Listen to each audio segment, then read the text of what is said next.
ఇక్కడ విచ్చేసిన భారత చైతన్య యువజన పార్టీ నాయకులకు, కార్యకర్తలకు, అభిమానులకు, మీడియా మిత్రులకు అందరికీ పేరు పేరున హృదయపూర్వక నమస్కారాలు తెలియజేస్తూ, ఈరోజు బీసీవై పార్టీ రాష్ట్ర executive committee member Bandaru Nageswararao గారు, అదేవిధంగా ఉమ్మడి కర్నూలు జిల్లా బీసీవై పార్టీ నాయకులు, కార్యకర్తల ఆహ్వానం మేరకు నంద్యాల జిల్లా పర్యటనకు విచ్చేయడం జరిగింది.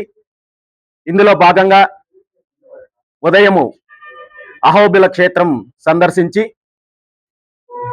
ఆత్మీయుల సమావేశం చేసుకొని నంద్యాలకు విచ్చేయడం జరిగింది. మనందరికీ తెలుసు, నంద్యాల జిల్లా అన్ని రకాలుగా వ్యవసాయ పరంగా కావచ్చు, పారిశ్రామిక పరంగా కావచ్చు, అభివృద్ధి చెందే అవకాశం ఉన్నప్పటికీ కూడా వాస్తవ పరిస్థితులు ఎలా ఉన్నాయో మనకు తెలుసు. ఈ జిల్లా ప్రాంతం గుండా కృష్ణా నది, తుంగభద్ర నది, అదేవిధంగా కుందు నది లాంటి 3 నదులు ప్రవహిస్తున్నప్పటికీ కూడా తెలుగు గంగా ప్రాజెక్టు లాంటి ప్రాజెక్టులు ఈ ప్రాంతంలో ఉన్నప్పటికీ కూడా రైతాంగానికి సాగునీరు అందించడంలో ప్రభుత్వాలు పూర్తిగా విఫలమవుతున్నాయి. తెలుగు గంగా ప్రాజెక్టుకు సంబంధించిన కాలువలు ఆధునీకరణలో కానీ, మరమ్మతులు చేయడంలో కానీ నిర్లక్ష్యం వహించడం వల్ల ఈరోజు వేలాది మంది రైతులకు, చివరి ఆయకట్టు రైతులకు నీరు అందలేని పరిస్థితి ఉంది. అదేవిధంగా శ్రీశైలం జలాశయం ఈ ప్రాంతంలో ఉన్నప్పటికీ కూడా ఈ ప్రాంత రైతులకు నీళ్లు అందించలేని పరిస్థితుల్లో ఉంది.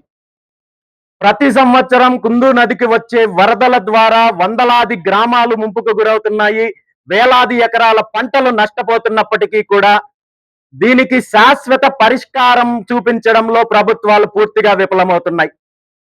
అదేవిధంగా ఓర్వకల్లు లాంటి ప్రాంతంలో పారిశ్రామిక అభివృద్ధి చేయడానికి పూర్తి అనుకూలతలు ఉన్నప్పటికీ కూడా గత ఆర్థిక సంవత్సరంలో కేంద్ర ప్రభుత్వము ఇక్కడ కారిడార్లను ప్రకటించినప్పటికీ కూడా ఆ దిశగా అభివృద్ధి చేయడంలో రాష్ట్ర ప్రభుత్వం పూర్తిగా విఫలమయ్యి వేలాది మందికి ఉద్యోగ అవకాశాలు కల్పించే అవకాశం ఉన్నప్పటికీ కూడా ప్రభుత్వం ఆ దిశగా ముందడుగు వెయ్యడం లేదు.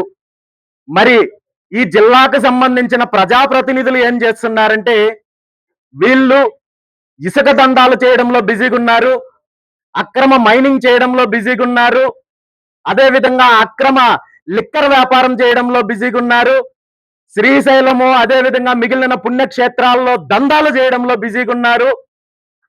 నిరుద్యోగులకు ఉద్యోగాలు ఇస్తామని చెప్పి అధికార తెలుగుదేశం పార్టీకి సంబంధించిన నాయకులు ఒక్కొక్క అభ్యర్థి నుండి లక్షలాది రూపాయలు అక్రమంగా వసూలు చేసి కోట్ల రూపాయలు కొల్లగడితే బాధితులకు న్యాయం చేయాల్సిన ప్రజాప్రతినిధులు ఈ కుంభకోణాల్లో భాగస్వామ్యం అయ్యి ప్రజలను పీడించే పనిలో బిజీగా ఉన్నారు తప్ప జిల్లా సమస్యలను పట్టించుకోవడంలో కానీ, రైతాంగానికి మంచి జరగాలని కానీ, ఇక్కడ పారిశ్రామిక అభివృద్ధి జరగాలని ఏమాత్రము ఈ జిల్లాకు సంబంధించిన ప్రజాప్రతినిధులు లేదు అనేది స్పష్టంగా కనబడుతోంది.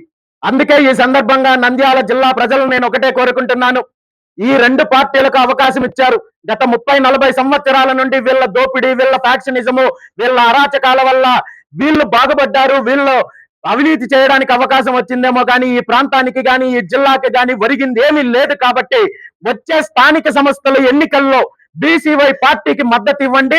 ఖచ్చితంగా ప్రభుత్వం మెడలు వంచి ఖచ్చితంగా ఏవైతే సమస్యలు ఉన్నాయో, రైతాంగానికి సంబంధించిన సమస్యలు కావచ్చు, యువతకు సంబంధించిన సమస్యలు కావచ్చు, పూర్తిగా ప్రభుత్వం మీద పోరాటం చేసే అవకాశం బీసీవై పార్టీకి కల్పించాలని చెప్పి ఈ సందర్భంగా ఈ జిల్లా ప్రజలను కోరుకుంటూ, భవిష్యత్తులో నంద్యాల జిల్లాలో బీసీవై పార్టీని పూర్తి స్థాయిలో బలోపేతం చేసి ప్రత్యామ్నాయ రాజకీయ శక్తిగా ఎదగడానికి గ్రామంలో బీసీవై పార్టీ జెండాని తీసుకెళ్లి బీసీవై పార్టీ సిద్ధాంతాల, ఆశయాలను ప్రజల్లోకి తీసుకెళ్లి ఖచ్చితంగా ఈ 2 దోపిడీ పార్టీలకు బుద్ధి చెప్పే దిశగా బీసీవై పార్టీ ప్రయాణం ఉంటుందని చెప్పి ఈ సందర్భంగా తెలియజేస్తూ, ఈ రోజు ఈ అవకాశం కల్పించిన పెద్దలందరికీ కూడా ధన్యవాదాలు తెలియజేస్తున్నాను.